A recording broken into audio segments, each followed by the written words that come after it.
નમસ્કાર વિદ્યાર્થીઓ, ધોરણ 10 ની અંદર પ્રકરણ 5 જૈવિક ક્રિયાઓના વન શોટ લેક્ચર માટે આજે આપણે ભેગા થયા છે. આ વન શોટ લેક્ચર ની અંદર ચેપ્ટરનું કમ્પ્લીટ સોલ્યુશન આપણે કરવાનું છે ટોપ ટુ બોટમ સુધી. ટાઇટલ છે જીવન ક્રિયાઓ નથી પણ જૈવિક ક્રિયાઓ છે. જૈવિક ક્રિયાઓની અંદર આપણે શું શું અભ્યાસ કરવાના છીએ, જે ક્રિયાઓ આપણા સજીવ જીવન માટે અગત્યની છે એ બધી જ જૈવિક ક્રિયાઓ કરવાની છે. તો પ્રશ્ન પહેલો થાય કે સર સજીવ કોને કહેવાય, નિર્જીવ કોને કહેવાય? જે પદાર્થો ઐચ્છિક અને અનૈચ્છિક ક્રિયાઓ કરતા હોય. ઐચ્છિક અને અનૈચ્છિક ક્રિયાઓ એટલે કેવી? હલનચલન કરતા હોય, વૃદ્ધિ કરતા હોય, શ્વાસોશ્વાસ ક્રિયા કરતા હોય. આ બધી જ ક્રિયાઓ એવી છે કે જે સજીવને સજીવ હોવાનું પ્રૂવ આવે છે. શ્વાસોશ્વાસ એક એવી ક્રિયા છે કે વ્યક્તિ જાગતો હોય કે સૂતો હોય, એક જગ્યાએ સ્થાયી હોય કે હલનચલન કરતો હોય, શ્વાસોશ્વાસ જે છે એ થતો હોય, પછી ભલે રિલેક્સ થઈને બેઠો હોય છતાં એનું રેસ્પિરેશન સ્ટાર્ટ હોય. એટલા માટે આપણે એને સજીવ કહીએ છીએ. નિર્જીવમાં આ એક પણ પ્રકારની ક્રિયાઓ જોવા મળતી નથી. ઉદાહરણ તમને દેખાય છે, પથ્થર છે, ટેબલ છે, બુક્સ છે અને રોબોટ છે. એ હલનચલન કરે છે પણ આપણે એને સજીવ તરીકે ગણતા નથી, કારણ કે એમાં વૃદ્ધિ થતી નથી. તો વૃદ્ધિ થવી એ પણ જૈવિક ક્રિયાનો એક ભાગ છે. સજીવ તરીકે એની હાજરી સાબિતી આપે છે. આ સજીવો માટે હલનચલન ખૂબ જરૂરી છે. હવે હલનચલનના પાછા બે પ્રકાર છે, તમે જોઈ શકો છો એ પ્રમાણે. એક છે ઐચ્છિક હલનચલન અને બીજું છે અનૈચ્છિક હલનચલન. ઐચ્છિક હલનચલન એટલે એવું હલનચલન કે જે આપણી સજીવ શરીરની ઈચ્છા શક્તિથી જ થાય. ઉદાહરણ તરીકે દોડવું છે, ચાવવું છે, બૂમ પાડવી છે, કે કોઈ પણ ક્રિયાઓ હોય, વિચારવાની ક્રિયા હોય, હાથ પગના હલનચલન કરવાની ક્રિયા હોય, નૃત્ય કરવાની ક્રિયા હોય, આ બધી જ ક્રિયાઓ જે છે એને આપણે ઐચ્છિક હલનચલનમાં લઈએ છીએ. અનૈચ્છિક હલનચલન એટલે એવું હલનચલન કે જેમાં આપણી ઈચ્છા શક્તિ હોય કે ન હોય એ ક્રિયા થઈ જ કરે. એમાં આપણે શું લઈએ છીએ? ઉદાહરણ તરીકે શ્વાસ લેવો. સર શ્વાસ તો આપણે લઈ શકીએ, હા આપણે લઈ શકીએ, વધારો ઘટાડો આપણે કરી શકીએ, પણ શરૂ કે બંધ, શ્વાસ બંધ કરવો એ આપણા હાથમાં નથી. તો અનૈચ્છિક ક્રિયા છે. પાચન થવું, ઓકે, ખોરાકનો ટુકડાને મુખમાં મૂકીને આપણે ગળી શકીએ, ગળ્યા પછીના ખોરાકના પાચનની ક્રિયા આપમેળે થાય છે, એમાં આપણી કોઈ ઈચ્છા શક્તિ હોતી નથી. છીંક આવી, ઉધરસ આવી, અચાનક આપણો હાથ ખેંચાઈ જવો, આ બધી જ ક્રિયાઓ જે છે, હૃદયના ધબકારા, આ બધી જ ક્રિયા અનૈચ્છિક ક્રિયા છે.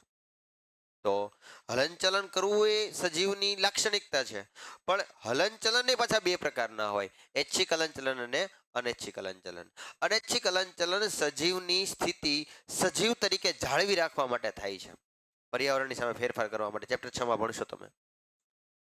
હવે આ હલનચલન સાથે અણુઓની પણ ગતિ આવશ્યક છે. સર અણુઓની ગતિ શા માટે? ઉદાહરણ તરીકે આપણું સજીવ શરીર એ પર્યાવરણના સંપર્કમાં છે.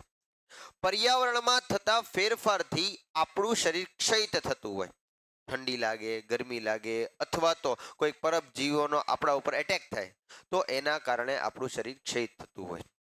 તો આ ક્ષયિત થયેલા શરીરને લાંબો સમય સુધી ટકાવી શકાતું નથી. તો લાંબો સમય સુધી આ સજીવ શરીરને ટકાવવા માટે અણુઓ પહોંચવા જરૂરી છે, પોષણ આપવું જરૂરી છે, નકામા દ્રવ્યોનો નિકાલ જરૂરી છે, અને એ દ્રવ્યોનું સારવાર કરવું એ પણ જરૂરી છે.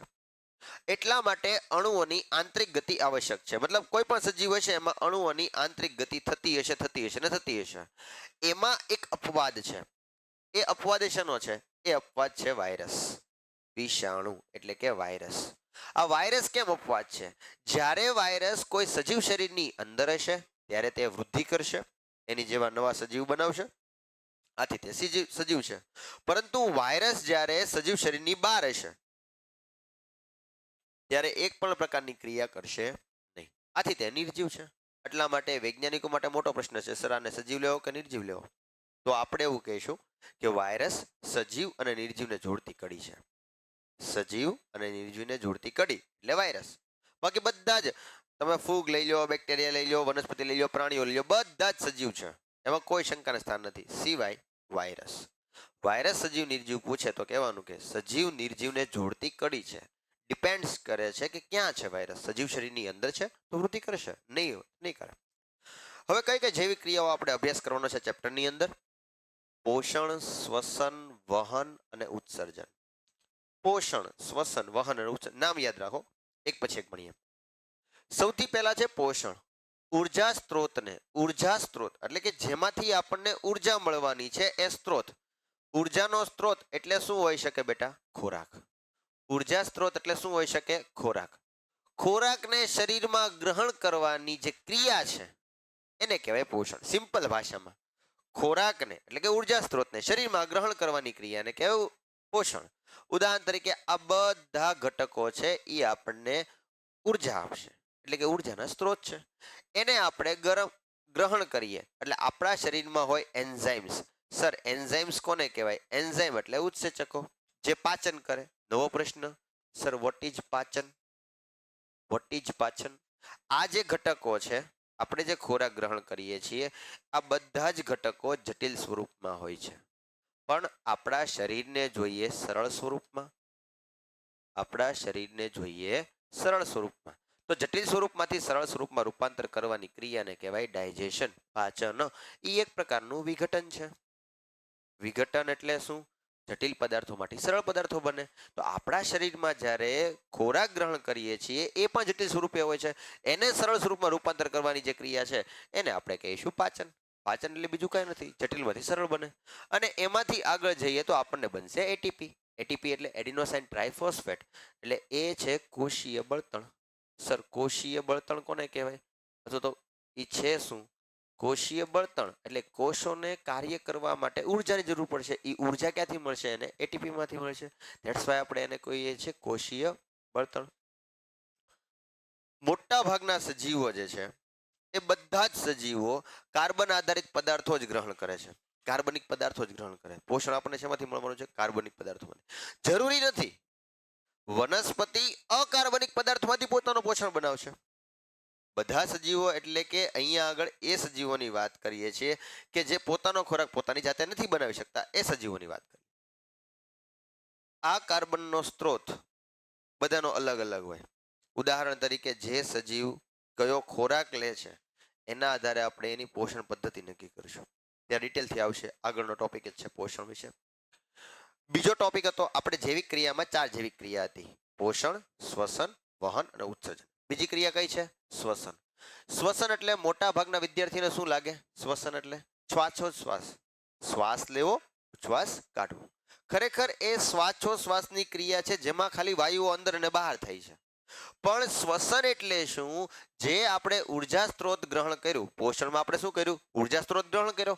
એ ઉર્જા સ્ત્રોતમાંથી આપણે શું કરવાનું છે? ઉર્જા મેળવવાની છે. ઉર્જા સ્ત્રોત તો ગ્રહણ કરી લીધો, એમાંથી ઉર્જા મેળવવાની જે ક્રિયા છે એને કહેવાય શ્વસન. શ્વસનના પાછા 2 પ્રકાર છે: જારક શ્વસન અને અજારક શ્વસન. ઓક્સિજનની હાજરીમાં થાય તો જારક શ્વસન, ઓક્સિજનની ગેરહાજરીમાં થાય તો અજારક શ્વસન. એના વિશે પણ ડિટેલથી ભણીશું આપણે. ત્રીજો ટોપિક છે વહન. વહન એટલે શું? ટ્રાન્સપોર્ટેશન. એક સ્થાનેથી દ્રવ્યોને બીજા સ્થાને પહોંચાડવા. આપણે આણ્વીય ગતિમાં શું જોયું કે ભાઈ એક દ્રવ્યોને બીજા સ્થાને પહોંચાડવા જરૂરી છે, કારણ કે ત્યાં આગળ સમારકામ કરવાની આવશ્યકતા છે. તો એક સ્થાનેથી બીજા સ્થાને પહોંચાડવાની જે ક્રિયા છે એને કહેવાય વહન. પણ આપણા શરીરમાં વહન નથી થતું. આપણા શરીરમાં થાય છે પરિવહન.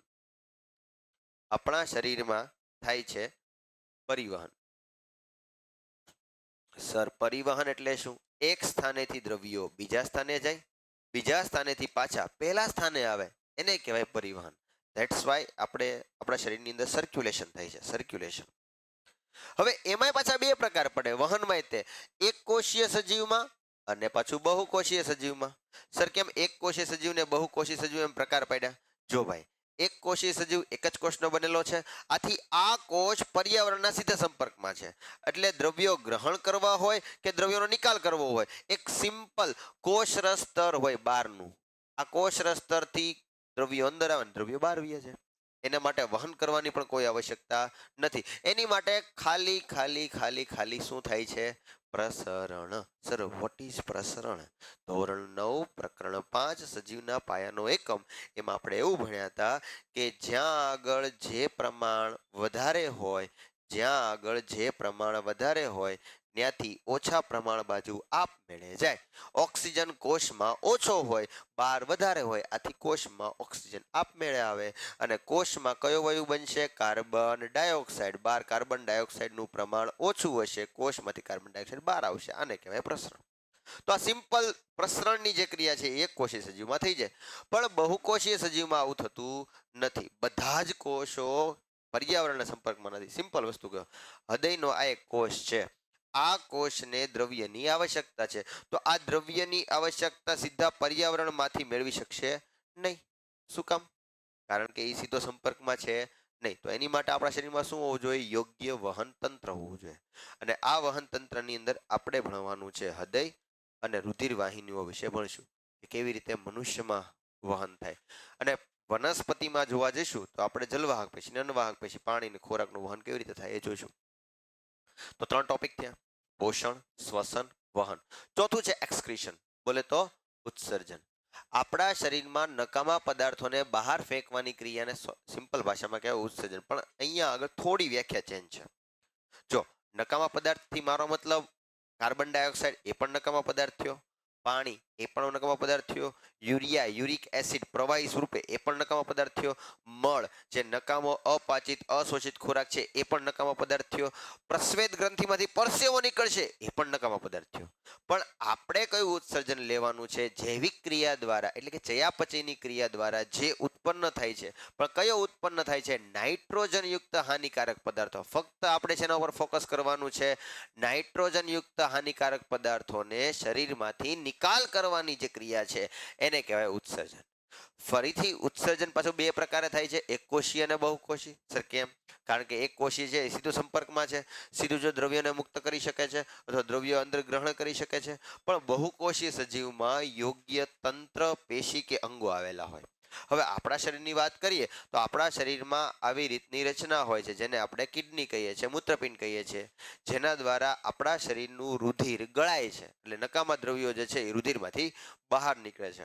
તો આપણા શરીરની અંદર અંગ, તંત્ર કે પેશી જેવી રચનાઓ આવેલી હોવી જોઈએ.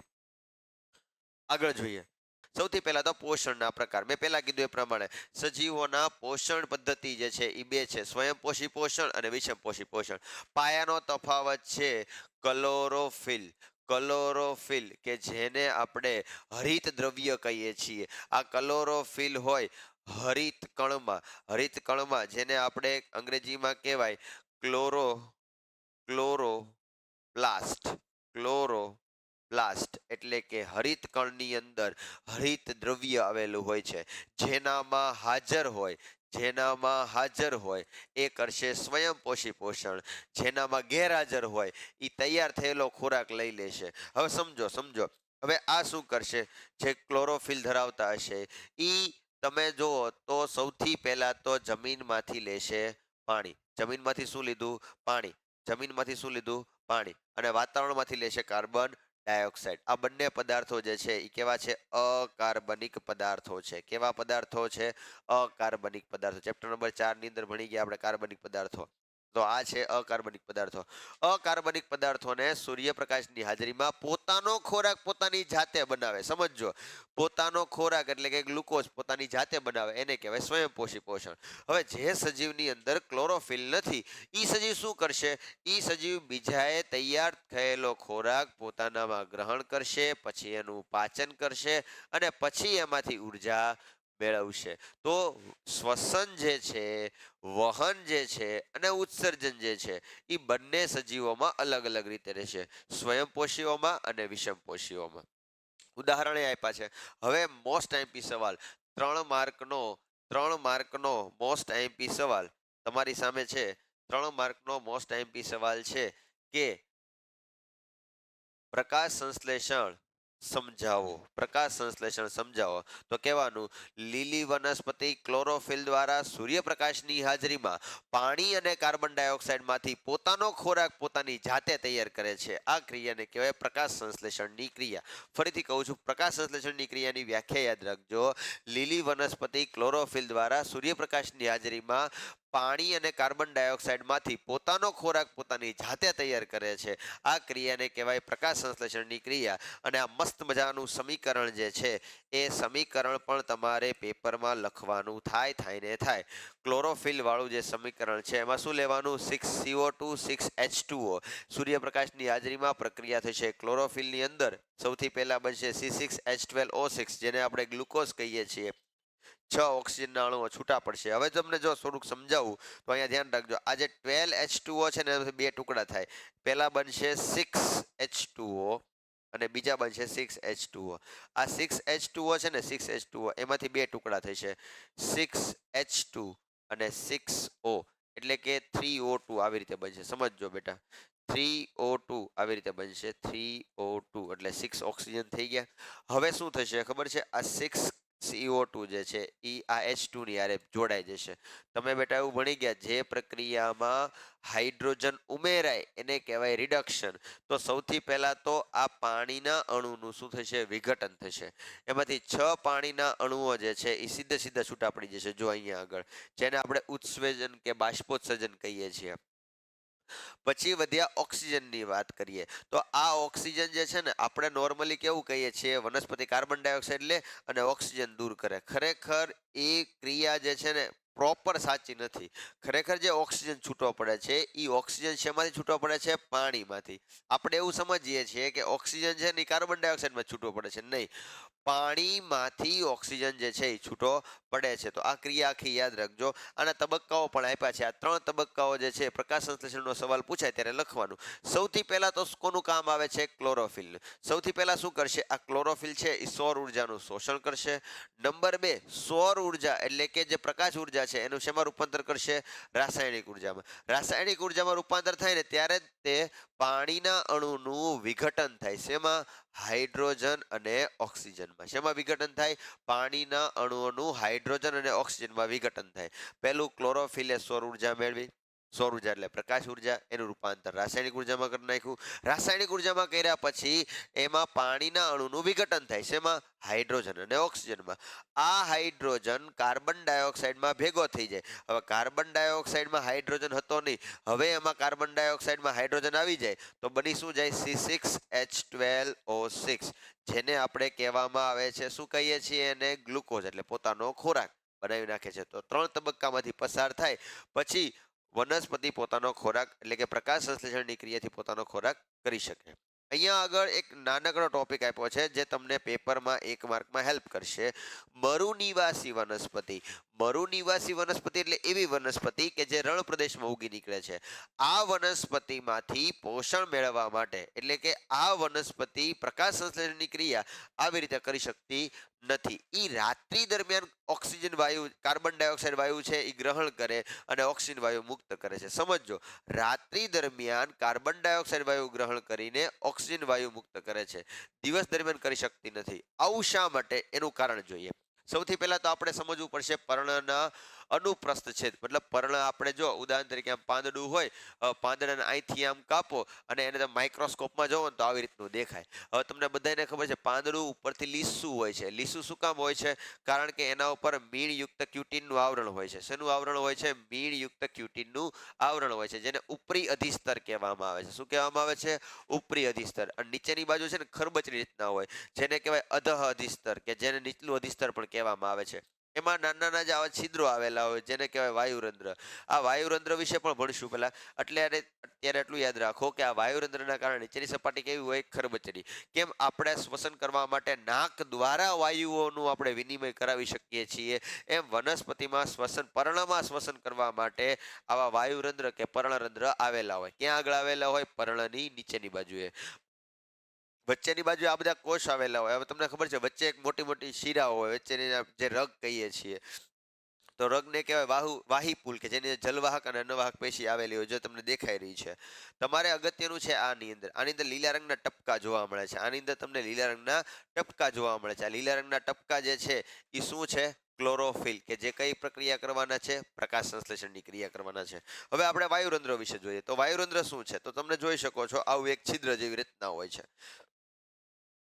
વાયુરંધ્ર દ્વારા વાયુઓ વિનિમય થાય છે. અંદર કયો વાયુ જશે? Carbon dioxide. બહાર કયો વાયુ આવશે? ઓક્સિજન. એની સાથે પાણીની વેપર, વેપર એટલે વરાળ, પાણીની બાષ્પ, કોઈ દી પાણીના ફુવારા ન નીકળે, પાણીની બાષ્પ નીકળે છે. હવે એ કેવી રીતે કાર્ય કરતું હશે? હવે આપણા નાક તો ખુલ્લા જ રહેતા હોય, વનસ્પતિના પર્ણરંધ્ર ખુલ્લા ન રહે, એ બંધ કરવા પડે. સર કેમ બંધ કરવા પડે? જો વનસ્પતિનું પર્ણરંધ્ર ખાલી ખુલ્લું જ રાખી દઈએ તો વધારાનું પાણી જે છે એ જતું જ રહે. એટલા માટે પર્ણરંધ્ર કેવું થવું પડે છે? બંધ થવું પડે છે. અને બંધ જ રહે તો વાયુ વિનિમય ન થઈ શકે. એટલે ખુલ્લું અને બંધ બે થવું જોઈએ. હવે આ ખુલ્લું અને બંધ કોના દ્વારા થાય છે? રક્ષક કોષો દ્વારા થાય છે. આ જે બે કોષ તમને દેખાઈ રહ્યા છે બાજુમાં, મૂત્રપિંડ આકારના જે કોષ છે, આમ તો નોર્મલી વાલ આકારના હોય છે, એને કહેવામાં આવે છે રક્ષક કોષ. હવે રક્ષક કોષોની અંદર પણ લીલા રંગના ટપકા દેખાય. જો આ બધા લીલા રંગના ટપકા દેખાય છે, આ લીલા રંગના ટપકાને શું કહેવામાં આવે છે? હરિતકણ. જે કયું કાર્ય કરશે? પ્રકાશ સંશ્લેષણનું ક્રિયા કરે. અને જો તમે જો બે આકૃતિ આપી છે, આ છે ખુલ્લું પર્ણરંધ્ર એટલે કે વાયુરંધ્ર, અને આને કહેવાય બંધ પર્ણરંધ્ર એટલે કે વાયુરંધ્ર. હવે ખુલવા અને બંધ કરવાની ક્રિયા કોના દ્વારા થાય છે? રક્ષક કોષોમાં. રક્ષક કોષોમાં જ્યારે પાણી આવે, રક્ષક કોષોમાં જ્યારે પાણી આવે, પર્ણરંધ્ર કેવું બને છે? ખુલ્લું બને છે. રક્ષક કોષોમાં પાણી જાય એટલે પર્ણરંધ્ર કેવું થઈ જાય? બંધ થઈ જાય. હવે વિચાર કરો, મરુ નિવાસી વનસ્પતિ, રણ પ્રદેશમાં જે વનસ્પતિ ઉગી નીકળે છે, હવે જો દિવસ દરમિયાન પર્ણરંધ્ર ખોલે તો પાણીનો શું થવા મળે? વ્યય થવા મળે. એટલા માટે એ રાત્રિ દરમિયાન વાયુઓનો વિનિમય કરે છે અને દિવસ દરમિયાન સૂર્યપ્રકાશ મેળવીને જે મધ્યસ્થ નિપજ મેળવી હોય એમાંથી પૂર્ણ નિપજ મેળવે છે. આ યાદ રાખજો. એટલા માટે મરુ નિવાસી વનસ્પતિ છે એ રાત્રિ દરમિયાન જે છે એ વાયુઓનો વિનિમય કરે છે. હવે સ્વયંપોષી માટે આપણે કઈ કઈ જરૂરિયાત કીધી? પહેલી જરૂરિયાત આપણે કીધી પાણી, બરાબર છે. એ પાણીની સાથે સાથે ખનિજ આયનો પણ મેળવે છે. નાઇટ્રોજન અને ફોસ્ફરસ. આ નાઇટ્રોજન અને ફોસ્ફરસ કેવા છે? અધાતુ છે. નાઇટ્રોજન અને ફોસ્ફરસ કેવા કણો છે? અધાતુઓ છે. આપણે લખીએ, નાઇટ્રોજન અને ફોસ્ફરસ જે છે એ કેવા છે? અધાતુ છે. અને આયન જે છે એ કેવા છે? ધાતુ. તો આ ઘટકો પણ ધોરણ 9માં અન્ન સ્ત્રોતમાં સુધારણામાં ભણી ગયા. ગુરુ પોષક તત્વો અને લઘુ પોષક તત્વો, એમાં નાઇટ્રોજન અને ફોસ્ફરસ ખૂબ વધારે આવશ્યકતા હોય એને, એટલા માટે એને ગુરુ પોષક તત્વ કીધા છે. એવી રીતે આયન અને મેગ્નેશિયમ જે છે એ જમીનમાંથી વધારે માત્રામાં જોઈએ, એટલા માટે પણ એ ધાતુ તત્વ વધારે જોશે. અધાતુ તત્વ તરીકે નાઇટ્રોજન અને ફોસ્ફરસ જોશે. સાથે સાથે વાતાવરણમાંથી શું જોશે? એને કાર્બન ડાયોક્સાઇડ. પર્ણ કેવા રંગનું છે? લીલા રંગનું. ક્લોરોફિલ એમાં છે જ તે, કોઈ ચિંતા નથી. તો આ રીતે પોતાનો ખોરાક પોતાની જાતે તૈયાર કરે છે.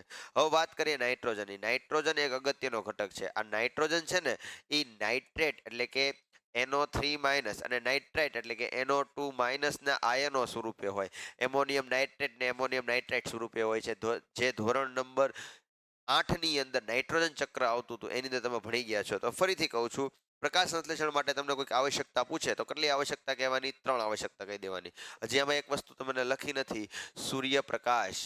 સૂર્યપ્રકાશ વગર કાંઈ થવાનું નથી. રાત્રિ દરમિયાન પ્રકાશ સંશ્લેષણ ન થાય. તો સૂર્યપ્રકાશ પણ એક આવશ્યક ઘટક છે. ફરીથી કહું છું, સૌથી પહેલા તો શું જોશે? એને પાણી જોશે. પછી શું જોશે? Carbon dioxide. પછી આવા બધા ખનિજ આયનો જોશે. અને પછી શું જોશે? સૂર્યપ્રકાશ. ટોટલ જોઈએ તો 4 આવશ્યકતા છે. અને 4 આવશ્યકતા કોની માટે છે? સ્વયંપોષી. સ્વયંપોષીને આપણે શું કહીએ છીએ? જેની અંદર ક્લોરોફિલ હશે, જેની અંદર ક્લોરોફિલ હશે એની અંદર જ આ ક્રિયા થવાની છે. આગળ જોઈએ. હવે આપણે એવા સજીવોની વાત કરીએ કે જેમાં ક્લોરોફિલ નથી. તો એ સજીવ થોડા મરી જવાના છે. એ સજીવ પણ પોષણ મેળવશે. એ સજીવો કેવી રીતે પોષણ મેળવશે? કારણ કે પોતાનો ક્લોરોફિલ નથી, પ્રકાશ સંશ્લેષણ નથી થવાનું. તો એ સજીવો શું કરશે? જે સજીવોએ ખોરાક તૈયાર કર્યો છે એટલે કે સ્વયંપોષીઓ. સ્વયંપોષીઓ જે છે એના ઉપર પ્રત્યક્ષ કે પરોક્ષ રીતે આધાર રાખે. સર પ્રત્યક્ષ કે પરોક્ષ એટલે શું? ઉદાહરણ તરીકે સિંહ હરણને ખાય તો હરણ કાંઈ સ્વયંપોષી નથી, પણ હરણે શેમાંથી પોષણ મેળવ્યું છે? વનસ્પતિમાંથી. તો વનસ્પતિમાંથી હરણ પ્રત્યક્ષ પોષણ મેળવે છે, પણ સિંહ કે વાઘ પરોક્ષ પોષણ મેળવે છે. આ યાદ રાખજો. હવે તમને પૂછે કે વિષમપોષી પોષણના કેટલા પ્રકાર છે? 3. કયા કયા? મૃતોપજીવી પોષણ, પરોપજીવી પોષણ અને પ્રાણી સંપોષણ. મૃતોપજીવી પોષણ કોને કહેવાય? મૃત કે સડતા કાર્બનિક પદાર્થોનું પહેલા વિઘટન કરે અને પછી ગ્રહણ કરે એને કહેવાય મૃતોપજીવી પોષણ. એટલે કે મરી ગયેલાને ખાય, મરી ગયેલામાંથી પોષણ મેળવે. બીજું છે પ્રાણી સંપોષણ. પ્રાણી સંપોષણ એટલે શું? બીજા સજીવે જે ખોરાક તૈયાર કર્યો છે એ પેલા ગ્રહણ કરે, પછી એનું પાચન કરે. સર, પાચન કોને કહેવાય? સર, પાચન કોને કહેવાય? જે જટિલ સ્વરૂપનો ખોરાક હોય એમાંથી સરળ સ્વરૂપના ખોરાકમાં રૂપાંતર કરવાની ક્રિયાને કહેવાય પાચન. તો યાદ રાખજો, પ્રાણી સમપોષણ, વિષમપોષી પોષણ જેટલા પણ કરતા હશે એ બધા જ ઘટકોને પાચન કરવાની આવશ્યકતા છે. પાચનને બીજી ભાષામાં વિઘટન પણ કહેવામાં આવે છે. પાચનને બીજી ભાષામાં શું કહેવાય? વિઘટન છે, જે જટિલ પદાર્થોનું સરળ પદાર્થોમાં રૂપાંતર કરે છે. તો આ બધા જ જે છે જટિલ પદાર્થોનું સરળ પદાર્થોમાં રૂપાંતર કરશે અને પછી જ ગ્રહણ કરશે.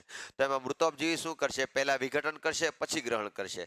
પ્રાણી સંપોષણમાં શું થશે? પહેલા ગ્રહણ કરશે, પછી વિઘટન કરશે, પછી નકામો દ્રવ્યો હશે શરીરની બહાર ફેંકી દેશે. અને આ આળસુડા, પરોપજીવીઓ આળસુડા એટલે કે શું? કોઈ એક સજીવ પકડી લેશે, એ સજીવના સંપર્કમાં રહીને એની હારે ચોંટીને એમાંથી પોષણ મેળવશે. એના પાછા બે પ્રકાર, અંતઃપરોપજીવી અને બાહ્ય પરોપજીવી. અંદર રહીને પોષણ મેળવે અને બહાર જઈને પોષણ મેળવે.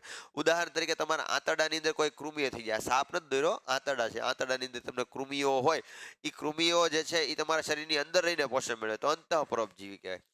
પછી તમને માથામાં ડેન્ડ્રફ થઈ જાય, બરોબર, જૂ થઈ જાય, તો એ બાહ્ય પરોપજીવીનું ઉદાહરણ છે. અને એવું નથી કે પ્રાણીઓમાં જ તે પરોપજીવી પોષણ હોય. અમરવેલ છે ને, અમરવેલ કસકટા જે છે જેને કહેવાય, એ પણ એક પ્રકારનું પરોપજીવી પોષણ મેળવે છે. તો વિષમપોષી પોષણના કેટલા પ્રકાર પડે? 3. મૃતોપજીવી, પરોપજીવી ને પ્રાણીસમ. મૃતોપજીવીમાં શું કહેવાનું? મૃત કે સડતા પદાર્થોમાંથી પહેલા વિઘટન કરે અને પછી ગ્રહણ કરે. પ્રાણીસમ પોષણમાં શું કહેવાનું? કે પહેલા ગ્રહણ કરે, પછી વિઘટન એટલે કે પાચન કરે અને પછી ઉર્જા મેળવે. અને પરોપજીવી પોષણ એટલે શું? કોઈ પણ સજીવને શરીરના સંપર્કમાં રહીને એમાંથી પોષણ મેળવે એને કહેવાય પરોપજીવી. જે સજીવમાંથી પોષણ મેળવે એને કહેવાય યજમાન, અને જે સજીવ પોતે પોષણ મેળવે એને કહેવાય પરોપજીવી. ઉદાહરણ તરીકે આ તમારા આંતરડા છે, એ આંતરડામાંથી કૃમિઓ પોષણ મેળવે છે, તો કૃમિ જે છે, કૃમિ એને કહેવાય પરોપજીવી. પણ તમે જે છે એ શું થાવ? એની માટે યજમાન. યાદ રાખજો, યજમાન એટલે શું? જેમાંથી પોષણ મેળવે છે એને કહેવાય યજમાન, જે પોતે પોષણ મેળવે છે એને કહેવાય પરોપજીવી. હવે જે પ્રાણી પોષણ મેળવે ને એના પાછા 3 પ્રકાર પડે છે. તમને દેખાય છે, તૃણહારી, હર્બીવર્સ, માંસાહારી એટલે કાર્નિવર્સ, અને ઓમ્નિવર્સ એટલે કે મિશ્રાહારી. હવે સિમ્પલ છે, આ વ્યાખ્યા છે ને કરવી અઘરી છે, સમજવું બહુ સિમ્પલ છે. સમજો, તૃણાહારી કોને કહેવાય? જે સજીવો ઘાસ ખાતા હોય. એવું નહીં, જે સજીવો વનસ્પતિયુક્ત ખોરાક ગ્રહણ કરે એને કહેવાય તૃણાહારી. માંસાહારી એટલે હું માંસ ખાતા હોય નહીં, જે સજીવો બીજા પ્રાણીઓનો ખોરાક તરીકે ઉપયોગ કરે એને કહેવાય માંસાહારી. અને મિશ્રાહારી એટલે શું? જે સજીવો વનસ્પતિ અને પ્રાણીઓનો ખોરાક તરીકે ઉપયોગ કરે એને કહેવાય મિશ્રાહારી. તો આ યાદ રાખજો, તૃણાહારી, માંસાહારી અને મિશ્રાહારી તો તમને આવડે જ છે, પણ એની વ્યાખ્યા વનસ્પતિનો ખોરાક તરીકે ઉપયોગ કરે, બીજા પ્રાણીઓનો ખોરાક તરીકે ઉપયોગ કરે અને વનસ્પતિ અને પ્રાણીઓનો બંનેનો ખોરાક તરીકે ઉપયોગ કરે એને કહેવાય મિશ્રાહારી. હવે આપણે સ્ટાર્ટ કરીએ ઇમ્પોર્ટન્ટ ક્વેશ્ચન નંબર 3 માર્ક્સનો બીજો, કે જેને કહેવાય એક કોષીય સજીવમાં પોષણ. એક કોષીય સજીવમાં પોષણ. એક કોષીય સજીવ એટલે કે અમીબા અને પેરામિશિયમ. અમીબા અને પેરામિશિયમમાં પહેલા તો કેવું પોષણ જોવા મળે? સ્વયંપોષી કે વિષમપોષી? હવે પહેલા તો આમાં અમીબામાં કોઈ દી ક્લોરોફિલ ન હોય. ક્લોરોફિલ ન હોય એટલે વિષમપોષી પોષણ જ આવવાનું છે. વિષમપોષી પોષણ આવશે તો એના પાછા કેટલા પ્રકાર પડે? 3. કયા કયા? મૃતોપજીવી, પરોપજીવી કે પ્રાણીસમ. મૃત કે સડતા પદાર્થોમાંથી નથી મેળવતો એટલે મૃતોપજીવી તો નહીં આવે. અમીબા કોઈ દિવસ કોઈ પ્રાણીના સંપર્કમાં રહીને પોષણ ન મેળવે એટલે પરોપજીવી નો આવે. તો આમાં પોષણનો પ્રકાર આવશે પ્રાણીસમ પોષણ. યાદ રાખજો, એમાં શું જોવા મળે છે? પ્રાણીસમ પોષણ. અને એમાં પોષણ મેળવવાની પ્રક્રિયાને કહેવામાં આવે છે કોષીય ઘનભક્ષણ. કોષીય ઘનભક્ષણ. શું કામ? કારણ કે એક કોષીય સજીવ છે અને ઘન સ્વરૂપના પદાર્થને ગ્રહણ કરે છે એટલે કોષીય ઘનભક્ષણ. હવે અનિયમિત આકારનો હોવાથી એ ખોરાકના ટુકડા તરફ પોતાના હંગામી ધોરણે ખોટા પગનું નિર્માણ કરે છે. ખોટા પગને કહેવામાં આવે છે કુટપાદ.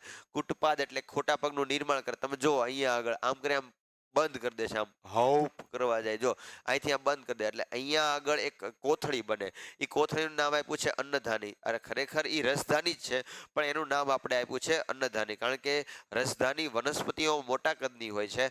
પ્રાણીઓમાં રસધાની જે છે એ જરૂરિયાત પડે ત્યારે બને, બાકી બનતી નથી. તો આ રસધાની બનશે. હવે એને પાચન તો કરવું પડશે ને. પાચન એટલે જે ખોરાક અહીંયા મળ્યો છે આ ખોરાક કયા સ્વરૂપે છે? જટિલ સ્વરૂપે છે. એના શરીરના કોષો જે બધા એ કયા સ્વરૂપે ગ્રહણ કરી શકશે? સરળ સ્વરૂપે. તો એની અંદર કામ કરે છે લાઇસોઝોમ. લાઇસોઝોમ લાઇસોઝોમ જે છે લાઇસોઝોમ એ જટિલ સ્વરૂપના ખોરાકને સરળ સ્વરૂપમાં રૂપાંતર કરવા માટે એની અંદર અમુક દ્રવ્યોનો સ્ત્રાવ કરે છે, જેના કારણે એ ખોરાક જે છે એ હવે કયા સ્વરૂપે થઈ ગયો છે? સરળ સ્વરૂપે. જ્યારે ગ્રહણ કર્યો ત્યારે કયા સ્વરૂપે હતો? જટિલ સ્વરૂપે. મેં પહેલા કીધું પ્રાણી પોષણમાં શું થાય? પહેલા ગ્રહણ કરી લેવાનું, આહાડી લેવાનું, પછી ઉતરવાનું, પાચન કરવાનું અને પછી સરળ સ્વરૂપમાં રૂપાંતર કરવાનું. રૂપાંતર તો થઈ ગયું, નકામા દ્રવ્યોને બહાર તો ફેંકવા પડે. તો નકામા દ્રવ્યોને બહાર ફેંકવા માટે આ કોષ રસ્તા તૂટી જાય, નકામા દ્રવ્યો બહાર થઈ જાય અને એમાંથી પોષણ કોષને મળી જાય. હવે આવું શું કામ આમાં થાય છે? કારણ કે અમીબાનો આકાર કેવો હોય છે? અનિયમિત. હવે વાત કરીએ પેરામિશિયમમાં, તો પેરામિશિયમનો આકાર તો નિશ્ચિત હોય છે, ચપ્પલના તળિયા જેવો. જો યાદ રાખજો, ચપ્પલ જેવો નહીં, ચપ્પલના તળિયા જેવો આકાર હોય છે. હવે એમાં એક ખાસ જગ્યા હોય છે કે જેમાંથી ખોરાક ગ્રહણ થાય, જેને કહેવાય મુખદ્વાર. તો આ મુખદ્વારમાંથી ખોરાક જે છે એ ગ્રહણ થાય છે. ફરીથી એક કોથળી બને જેનું નામ છે અન્નધાની. પછી શું થાય? લાઇસોઝોમના પાચક ઉત્સેચકો એના ઉપર પાચનની ક્રિયા કરે અને પછી એમાંથી શું મળે? ઉર્જા મળે. નકામા દ્રવ્યો જ્યાંથી ગ્રહણ થયા હોય ત્યાંથી પાછા બહાર નીકળી જાય. આવું થાય પેરામિશિયમની અંદર. હવે પછી આ એક કોષીય સજીવની વાત કરી હતી. હવે બહુકોષી સજીવ તરીકે આપણે જોઈએ મનુષ્ય. હવે મનુષ્યમાં જે પાચન તંત્ર છે એ આમ તો બહુ લેન્ધી ક્વેશ્ચન છે, પણ બહુ સિમ્પલ રીતે તમે યાદ રાખી શકો કે પાચન તંત્રના મુખ્યત્વે બે ભાગ છે. એક છે પાચન નળી અને બીજું છે સહાયક પાચક ગ્રંથિ. હવે પાચન નળીમાં શેનો સમાવેશ થાય છે સમજો. પાચન નળીની અંદર શેનો સમાવેશ થાય છે? પાચન નળીમાં મુખનો સમાવેશ થાય છે, અન્નનળીનો સમાવેશ થાય છે, જઠરનો સમાવેશ થાય છે, નાના આંતરડાનો સમાવેશ થાય છે, મોટા આંતરડાનો સમાવેશ થાય છે, મળાશય અને મળદ્વારનો સમાવેશ થાય છે. આ કયા ઘટકો છે કે જે પાચન તંત્રમાં પાચન નળીમાં સમાવેશ થાય? સર પાચન નળી એટલે શું? પાચન નળી એટલે જે ભાગમાંથી ખોરાક પસાર થાય છે, જે ભાગમાંથી ખોરાક પસાર થાય છે એને કહેવાય પાચન નળી. અને સહાયક પાચક ગ્રંથિઓ કોને કહેવાય? જેમાંથી ખોરાક પસાર નથી થવાનો પરંતુ ખોરાકને ઉત્સેચકો આપશે, પાચન તંત્રમાં મદદ કરશે, એને સહાયક પાચક ગ્રંથિ કહેવાય. અહીંયા નથી આપી, ખરેખર અહીંયા આગળ આપવી જોઈએ. 3 ગ્રંથિ આવેલી હોય એને કહેવાય લાળ ગ્રંથિ. પહેલા તો અહીંયા આગળની બાજુએ શું આવેલી હોય છે? લાળ ગ્રંથિ. અહીંયા આગળ આવેલી હોય છે લાળ ગ્રંથિ. બીજી કઈ ગ્રંથિ આવેલી હોય? સ્વાદુપિંડ ગ્રંથિ. અને ત્રીજી કઈ ગ્રંથિ આવેલી હોય છે? યકૃત. તો આ 3 સહાયક પાચક ગ્રંથિઓ છે. તો મુખ્યત્વે ખોરાક જે છે એ પાચન કરવા માટે 2 ભાગનું બનેલું હોય, એક પાચન નળી અને બીજું સહાયક પાચક ગ્રંથિ. પાચન નળી એટલે એવી રીતના કે જેમાંથી ખોરાક પસાર થવાનો છે. સહાયક પાચક ગ્રંથિમાંથી કોઈ દિવસ ખોરાક પસાર નહીં થાય, એમાંથી ઉત્સેચકો મળશે. સર આપણે પાચન તંત્ર કરીએ શું કામ? કારણ કે આપણે જે ખોરાક ગ્રહણ કર્યો છે એ ખોરાક કયા સ્વરૂપે છે? જટિલ સ્વરૂપે છે. એને આપણે સરળ સ્વરૂપમાં રૂપાંતર કરવું છે. તો આ ક્રિયાને કહેવાય પાચન. તો પાચન શું કામ કરીએ છીએ? જટિલ સ્વરૂપનો ખોરાક સરળ સ્વરૂપમાં રૂપાંતર થઈ જાય એટલા માટે પાચન કરીએ છીએ. તો સર આપણે કયો ખોરાકને પાચન કરવાની જરૂર પડે? યાદ રાખજો, આપણા ખોરાકની અંદર હોય સ્ટાર્ચ, આપણા ખોરાકની અંદર હોય પ્રોટીન અને આપણા ખોરાકની અંદર જ હોય ચરબી. પછી વિટામિન્સ પણ હોય છે, પાણી પણ હોય છે. આની કોઈ પાચન કરવાની આવશ્યકતા નથી. આપણે શું પાચન કરવાની જરૂરિયાત છે? કાર્બોહાઈડ્રેટ એટલે કે સ્ટાર્ચ, પછી બીજું છે પ્રોટીન અને પછી છે ચરબી. એક પછી એક ઘટકો આપણે જોઈએ. સૌથી પહેલા તો ખોરાક ક્યાં જાય? મુખની અંદર જાય. તો મુખની અંદર કેટલા અવયવો હોય? 3. કઈ? દાંત, જીભ અને લાળ ગ્રંથિ. દાંત શું કરે? કાપવા, ચીરવા, દળવા કે ભરડવાનું કાર્ય કરે. જેવો તમે ખોરાકનો ટુકડો મુખમાં મૂકશો એટલે દાંત છે એને નાના ટુકડાઓમાં વિભાજિત કરશે. પછી જીભ શું કરશે? જીભ ખોરાકને વલોવશે જેથી વધુ ને વધુ લાળ રસ તેમાં ભળે અને ખોરાક કેવો બને? પોચો. હવે લાળ ગ્રંથિ છે ને એ લાળ ગ્રંથિમાંથી લાળ રસનો સ્ત્રાવ થાય. લાળ ગ્રંથિમાંથી લાળ રસનો સ્ત્રાવ થાય. આ લાળ રસ કેવું છે? પાણી જેવું પ્રવાહી. લાળ જે છે એ પાણી જેવું પ્રવાહી હોય. એમાં ઉત્સેચક એમાઇલેઝ હોય છે. યાદ રાખજો, ઉત્સેચક એમાઇલેઝ કે જેનું નામ છે ટાઇલિન. જે સ્ટાર્ચના પાચનની શરૂઆત કરે. આપણને એમ થાય કે પેટમાં જ પાચન થાય, ખોટી વાત છે. તમે ખોરાકનો ટુકડો મુખમાં ચાવો એટલે પાચનની શરૂઆત થઈ જાય. પેપરમાં એક વખત સવાલ પૂછાયો હતો કે ખોરાકના પાચનની શરૂઆત ક્યાં થાય, તો ખોરાકના પાચનની શરૂઆત ક્યાંથી થઈ જાય છે? મુખમાંથી થઈ જાય છે. આગળ જોઈએ, પછી ખોરાક ગળી કરીએ તો ક્યાં જાય? અન્નનળીમાં જાય. હવે અન્નનળી પછીનું જે બધું સંચાલન છે એ અનૈચ્છિક ક્રિયા છે, એમાં તમારું કાંઈ હાલે નહીં. તો પછી આવે છે અન્નનળી. અન્નનળી એક નલિકામય રચના છે. અન્નનળી એક નલિકામય રચના છે જે ખોરાકને આગળ સુધી પહોંચાડે. હવે ખોરાકને આગળ સુધી પહોંચાડવા માટે એની અંદર કંઈક દબાણ થવું જોઈએ. ઉદાહરણ તરીકે નળીમાં કંઈક કચરો ફસાઈ ગયો હોય તો આપણે ફૂંક મારીએ, પણ અહીંયા તો કાંઈ ફૂંક મારવાનું કાંઈ છે નહીં. તો એટલા માટે તરંગવત સંકોચન થાય. જો આ દ્રવ્યને આગળ ધક્કો મારવો છે તો અહીંયા આગળ દબાય, અહીંયા આગળ દબાય એટલે દ્રવ્ય આગળ જાય. આવી રીતે જે છે તરંગવત લયબદ્ધ સંકોચન જે છે, અહીંયા જો લખ્યું છે લયબદ્ધ સંકોચન દ્વારા જે છે એ ખોરાક જે આપણા જઠર સુધી પહોંચે. સૌથી પહેલા તો તમે છે ને આ ટ્રેક યાદ રાખજો. સૌથી પહેલા ખોરાક ક્યાં જાય? મુખમાં આવ્યો, મુખમાંથી ક્યાં જશે? અન્નનળીમાં આવ્યો, અન્નનળીમાંથી ક્યાં જશે? જઠરમાં, જઠરમાંથી ક્યાં જશે? નાના આંતરડામાં. તમને અહીંયા વચ્ચે મોટું આંતરડું દેખાય છે, એની પાછળથી નાનું આંતરડું હોય. તો જઠરમાંથી ક્યાં જશે? નાના આંતરડામાં, નાના આંતરડામાંથી મોટા આંતરડામાં, મોટા આંતરડામાંથી મળાશે અને મળદ્વારમાં આગળ જવાનું છે. તો આ યાદ રાખજો. સૌથી પહેલા તો આપણે મુખ જોયું, પછી આપણે જોયું અન્નનળી. હવે શું આવશે? જઠર. જઠરનો સવાલ પણ 3 માર્કમાં અલગથી પૂછાઈ શકે છે. 3 માર્કમાં અલગ. સર તમે કેમ 3 માર્કનું કહો છો? આ ચેપ્ટરમાંથી તો 4 માર્કનો સવાલ આવે છે. એટલે હવે બોર્ડવાળા ઉપર વિશ્વાસ નથી, કારણ કે એ 3 માર્કનો સવાલની યારે એક 4 માર્કનો સવાલ પણ મૂકી શકે છે. 4 માર્કના સવાલમાં 2 સવાલ 2 માર્કના પણ મૂકી શકે છે. તો એટલા માટે આપણે બધી તૈયારી સાથે આપણે આગળ હાલશું. સૌથી પહેલા જઠર. જઠરની દિવાલ જે છે ને એ આવી રીતની હોય છે, જાડી હોય છે, કારણ કે અંદર હાઇડ્રોક્લોરિક એસિડ હોય છે. હવે જઠરમાં શું શું હોય છે? તો 3 વસ્તુ હોય છે. મંદ હાઇડ્રોક્લોરિક એસિડ. તમે જેવો ખોરાકનો ટુકડો જઠરમાં જાય એટલે હાઇડ્રોક્લોરિક એસિડથી છે ને જઠર ભરાવા મળે. હાઇડ્રોક્લોરિક એસિડ શું કરશે? 2 કાર્ય કરશે. એક તો ખોરાકનું માધ્યમ એસિડિક બનાવશે, કારણ કે એસિડ કોઈ પણ ખોરાકમાં ભળે એટલે ખોરાક કેવો થઈ જાય? ખાટો થઈ જાય, એટલે એસિડિક ખોરાક બનાવો. નંબર 2, જેટલા પણ ખોરાકમાં બેક્ટેરિયા હશે બેક્ટેરિયાનો શું કરશે? નાશ કરશે. એટલે જ્યારે ખોરાકનું માધ્યમ એસિડિક બની જાય ત્યારે કાર્ય કોણ કરે છે? પેપ્સિન. હવે પેપ્સિન શું કરે? પ્રોટીનના પાચનની શરૂઆત કરે. પહેલું પાચન શું હતું? સ્ટાર્ચનું. સ્ટાર્ચનું પાચન ક્યાંથી થવા મળ્યું હતું? મુખમાંથી. બીજું પાચન કોનું છે? પ્રોટીનનું. એ કોણ કરશે? પેપ્સિન. એટલે કે એ કાર્ય કોણ કરશે? જઠર. જઠર શેનું પાચન કરવાની શરૂઆત કરશે? પ્રોટીનના પાચનની શરૂઆત કરશે. અને શ્લેષ્મ. હવે જ્યારે અહીંયા આગળ પાચન થતું હોય ને ત્યારે આની અંદરની બાજુએ અમુક દ્રવ્યો આવી જાય, જેના કારણે જઠરની દિવાલને રક્ષણ મળવું જોઈએ. જો જઠરની દિવાલને રક્ષણ નહીં મળે તો શું થશે? આ જે બહારની લાઇનિંગ છે એ હાઇડ્રોક્લોરિક એસિડના કારણે ખવાવા મળશે. એટલા માટે શ્લેષ્મ જે છે એ શું કરે છે? એને રક્ષણ આપે છે. કોને રક્ષણ આપે છે? જઠરની દિવાલને. કોનાથી રક્ષણ આપે છે? તો યાદ રાખજો, પહેલું શું છે? હાઇડ્રોક્લોરિક એસિડ, અને બીજું શું છે? પેપ્સિન. આ બંનેથી એને રક્ષણ આપે છે. હવે તમને કીધું જઠર પછી ખોરાક ક્યાં જવાનો છે? નાના આંતરડામાં. તો હવે નાના આંતરડાની વાત કરીએ. હવે નાનું આંતરડું છે ને એ 3 ભાગનું બનેલું છે. કેટલા ભાગનું બનેલું છે? 3 ભાગનું. સૌથી પહેલા તો કયું ભાગ આવે છે? સૌથી પહેલા તો ભાગ આવશે પક્વાશય, પછી આવશે મધ્યાંત્ર અને પછી આવશે શેષાંત્ર. હવે પક્વાશય શું છે?